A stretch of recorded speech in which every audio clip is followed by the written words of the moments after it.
পবিত্র কোরআনের অর্থ বুঝে পড়ার ফজিলত অনেক বেশি। কেননা অর্থ বুঝে পড়ার ফলে আল্লাহর নির্দেশগুলি বোঝা যায়। আল্লাহর অসীম কুদরতের উপর স্বীয় আমিত্বকে বিসর্জন দিবার প্রতি পাঠক মনে প্রাণে অনুপ্রাণিত হয়। আল্লাহ তাআলা ইরশাদ করেছেন, পবিত্র কোরআনের প্রতিটি বিষয়ের সবিস্তার বিবরণ রয়েছে। সুতরাং অর্থ না বুঝে তেলাওয়াতকারীর আমলনামায় প্রতিটি অক্ষরে 10টি এবং অর্থ বুঝে তেলাওয়াতকারীর আমলনামায় প্রতিটি অক্ষরে 103 নেকি লেখা হয়। সুবহানাল্লাহ। তো আমি কোরআনের প্রতিটি সূরা আয়াতের শানে নুজুল আপনাদের এখানে শোনাবো। প্রথমেই সূরা আল ফাতিহা।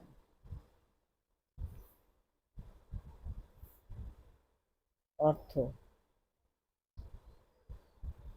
পরম করুণাময় দয়ালু আল্লাহর নামে শুরু করছি। বিশ্বজগতের রব আল্লাহর যাবতীয় প্রশংসা, যিনি পরম দয়াময় ও অতি দয়ালু। বিচার দিবসের অধিকর্তা, আমরা তোমারই ইবাদত করি এবং তোমারই সাহায্য প্রার্থনা করি।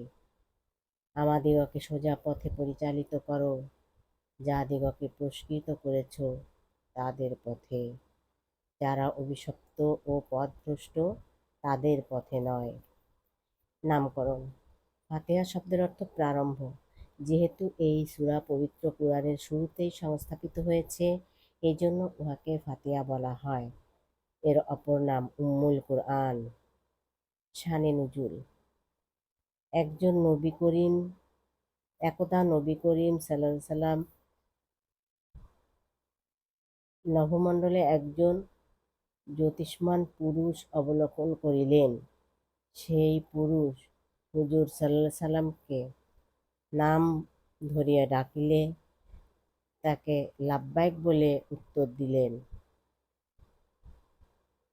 স্বর্ণ সিংহাসন উপবেশনকারী সেই পুরুষ কলেমা শাহাদাত পাঠ করে বললেন, আমাকে ভয় পাইবেন না, আমি আপনার বন্ধু জিবরাইল। তারপর সেই স্বর্গীয় পুরুষ উক্ত সূরাটি সম্পূর্ণ পাঠ করলেন এবং হুজুর সাল্লাল্লাহু উহা শিক্ষা দিলেন। ফতহুল আজিজ।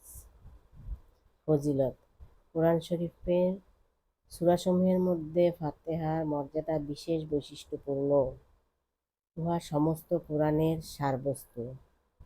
ইহাতে আল্লাহ পাকের সৃষ্টি জগৎ প্রতিপালন, রহমতের বর্ণনা, হাশরি ময়দান, হিসাব নিকাশ, আল্লাহ পাকের ইবাদত, সকল কাজে তার সাহায্য কামনা করা, গুমরাহি হইতে বেঁচে থাকা ইত্যাদির বর্ণনা রয়েছে।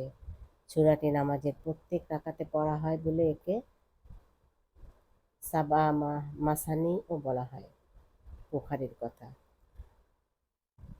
পুরস্কৃত মানুষ 4 শ্রেণীর: নবীগণ, শহীদগণ, সিদ্দিকগণ ও সালেহগণ।